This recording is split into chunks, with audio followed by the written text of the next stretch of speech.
2023వ సంవత్సరం పూర్తయిపోతుంది. సరిగ్గా 4 రోజుల్లో అందరం 2023 నుండి 2024లోకి అడుగు పెట్టబోతున్నాం. మళ్ళీ ఇంకో సంవత్సరం పూర్తయిపోయింది. ఈ సంవత్సరంలో మీరు సాధించింది ఏమిటి? ఎప్పటిలాగే ఫ్రెండ్స్తో పార్టీలు, సోషల్ మీడియాలో చాటింగ్లు, ఇన్స్టాగ్రామ్లో రీళ్లు, సినిమాలు, షికార్లు, వీటి మధ్య సంవత్సరం అంతా వృధా అయిపోయింది. ఒక్కసారి మిమ్మల్ని మీరు ప్రశ్నించుకోండి. గడిచిన ఈ సంవత్సరంలో మీరు పొందిన ఈ తాత్కాలిక ఆనందాలతో మీరు సాధించింది ఏమిటి? దీనికి మీ జవాబు ఏమీ లేదు. 2023లో అడుగు పెడుతూనే మీరు ఎన్నో కలలు కని ఉంటారు. అవన్నీ సాకారం చేసుకోవాలనుకుని ఉంటారు. సంవత్సరం పూర్తయిపోతోంది, కానీ ప్రారంభంలో మీరు ఎలా ఉన్నారో ఇప్పుడు అలాగే ఉన్నారు. క్యాలెండర్లో సంవత్సరం మారింది తప్ప మీ జీవితంలో ఎలాంటి మార్పు లేదు. అదే తప్పు మళ్ళీ 2024లో కూడా చేస్తారు. తర్వాత 2025, 2026 ఇలా సంవత్సరాలు గడిచిపోతూనే ఉంటాయి తప్ప మీ జీవితంలో మాత్రం మార్పు ఉండదు. మీ జీవితంలో మీరు నిజంగా మార్పు కోరుకుంటే ఈ వీడియోలో చెప్పబోయే 5 టిప్స్ తప్పకుండా ఫాలో అవ్వండి. వీటిని ఫాలో అవ్వడం ద్వారా 2024 నుండి 2025లోకి మిమ్మల్ని మీరు సరికొత్తగా ఆవిష్కరించుకుని అడుగు పెడతారు. మీ స్నేహితుల్ని మార్చుకోండి. మీరు బాగా ఎక్కువ సమయం గడిపే 5 మంది స్నేహితుల్లో వాళ్ళు ఎలా ఉంటే మీరు అలాగే ఉంటారు. వారు ఎలా ఆలోచిస్తే మీరు అలాగే ఆలోచిస్తారు. వారు ఎలా గడిపితే మీరు అలాగే గడుపుతారు. మీ ఆలోచనలు కూడా వారి ఆలోచనలకు తగినట్టుగా మారిపోతూ ఉంటాయి. వీళ్ళ ద్వారా మీ భవిష్యత్తు ఎలా మారుతూ ఉంటుందో ఇప్పుడు చెప్పబోతున్నాను. మీ 5 ఫ్రెండ్స్లో ఆల్కహాల్కి అడిక్ట్ అయిన వాళ్ళు ఎక్కువ ఉంటే తరచూ మీకు కూడా ఆల్కహాల్ ఆఫర్ చేస్తారు. 1-2 సార్లు మీరు తిరస్కరించిన తర్వాత వాళ్ళు బాధపడతారని సరే అంటారు. ఆ తర్వాత అలవాటు పడతారు. ఆ తర్వాత బానిస అవుతారు.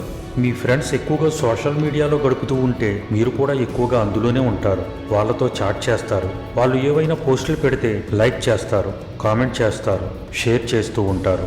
కానీ మీ 5 మంది ఫ్రెండ్స్లో పుస్తకాలు చదివేవాళ్ళు, పాజిటివ్గా ఆలోచించేవాళ్ళు, ఫిజికల్ ఎక్సర్సైజులు చేస్తూ ఆనందంగా ఉండేవాళ్ళు ఉంటే మీరు కూడా వాళ్ళలాగే పుస్తకాలు చదువుతారు, పాజిటివ్గా ఆలోచిస్తారు, ఎక్సర్సైజులు చేస్తారు, ఆనందంగా ఉంటారు. కాబట్టి చాలా ముఖ్యమైన విషయం ఏమిటంటే మీ జీవితం మార్చుకోవాలంటే ముందుగా మీ ఫ్రెండ్ సర్కిల్ మార్చుకోండి. మీ ఆలోచన విధానం మార్చుకోండి.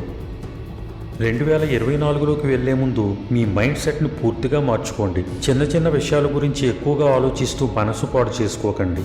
ఎంత పెద్ద సమస్య ఎదురైనా ధైర్యం కోల్పోకండి. ఎందుకంటే మిమ్మల్ని దృఢంగా ఉంచేది, కృంగదీసేది మీ ఆలోచన విధానమే. మైండ్ సెట్కి సంబంధించిన చిన్న కథ వినండి.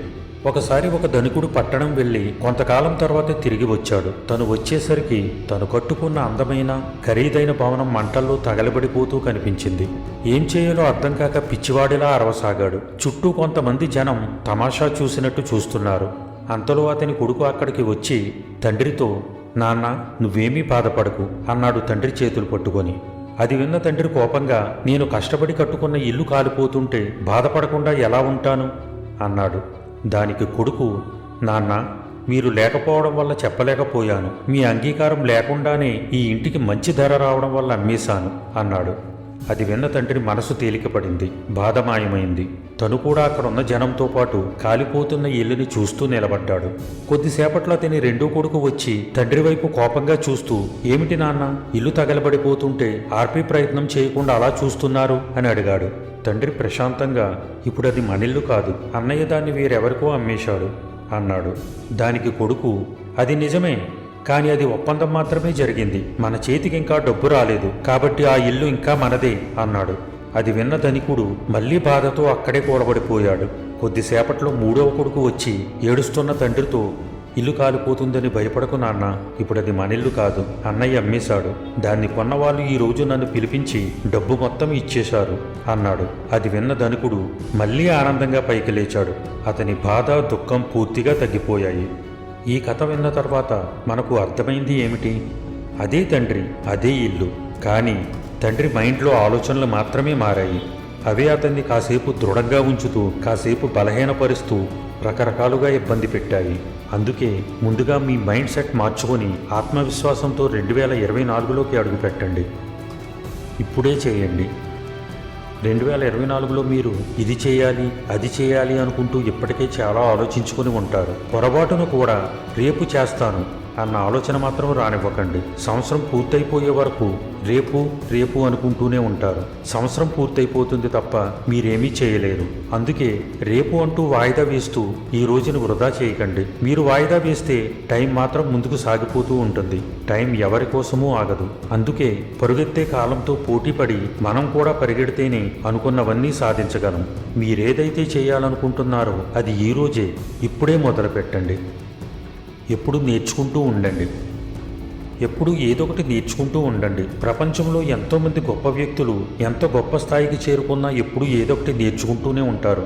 నేను నేర్చుకున్నది చాలు అనుకున్న వాళ్ళెప్పుడూ ఇక ఆ స్థాయి నుండి ముందుకు వెళ్ళలేరు. ప్రపంచంలో మనుషులు, పరిస్థితులు ఎప్పుడూ మారుతూనే ఉంటాయి. వాటిని తెలుసుకుంటూ కొత్తగా ఏదైనా నేర్చుకుంటూ ఉంటేనే మనల్ని మనం మెరుగుపరుచుకోగలం.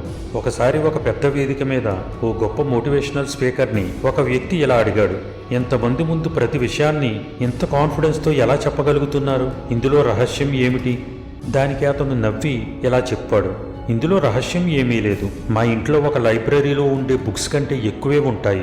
నాకు ఖాళీ దొరికినప్పుడు అవి చదువుతూ ఉంటాను. అలాగే న్యూస్ పేపర్స్ చదువుతూ ఉంటాను. ఎప్పుడూ ఏదో ఒకటి నేర్చుకోవడానికి ప్రయత్నిస్తూ ఉంటాను. మీరు కూడా ఇలాగే ఏదో ఒకటి నేర్చుకోవడానికి ప్రయత్నిస్తూ ఉంటే మీరు కూడా కాన్ఫిడెన్స్తో గొప్పగా మాట్లాడగలరు. ఏ విషయాల్లోనైనా మంచి నిర్ణయాలు తీసుకుని విజయం సాధించగలరు. ఎప్పుడూ వదులుకోవద్దు. మీరు చేసే ప్రయత్నాల్లో కొన్ని సక్సెస్ అవుతాయి, కొన్ని ఫెయిల్ అవుతాయి. ఫెయిల్ అయిన వాటిని చూసి బాధపడుతూ కూర్చోకండి. నిరాశతో ప్రయత్నించడం ఆపకండి. సక్సెస్ కంటే ఫెయిల్యూర్ నుండి ఎక్కువ పాఠాలు నేర్చుకోవడానికి అవకాశం ఉంటుంది. మీరు ఎన్నిసార్లు ఓడిపోయినా పర్వాలేదు, గెలవడానికి ఇంకో అవకాశం ఎప్పుడూ ఉంటుంది. మీ జీవితంలో ఎంత వేగంగా చీకట్లు కమ్ముకుంటాయో అంత వేగంగా వెలుతురు వస్తుంది. ఎంత వేగంగా బాధ కలుగుతుందో అంత వేగంగా సంతోషం కలుగుతుంది. ఎంత వేగంగా ఓటమి వస్తుందో అంత వేగంగానూ గెలుపు వస్తుంది. కానీ అలా జరగాలంటే మీరు చేసే ప్రయత్నం మాత్రం ఎప్పుడూ ఆపకూడదు. ఎన్ని సమస్యలు, ఎన్ని ఆటంకాలు, ఎన్ని ఇబ్బందులు ఎదురైనా ప్రయత్నం ముందుకు సాగుతూనే ఉండాలి. నిరంతర ప్రయత్నం ఏదో ఒక రోజు మిమ్మల్ని విజేతను చేస్తుంది. ఈ వీడియో చూసిన ప్రతి ఒక్కరూ 2024లో వారి కలల్ని నిజం చేసుకోవాలని, గొప్ప గొప్ప విజయాలు సాధించాలని మనస్ఫూర్తిగా కోరుకుంటున్నాను. ఈ వీడియో నచ్చితే మీ స్నేహితులకి, శ్రేయోభిలాషులకి తప్పకుండా షేర్ చేయండి.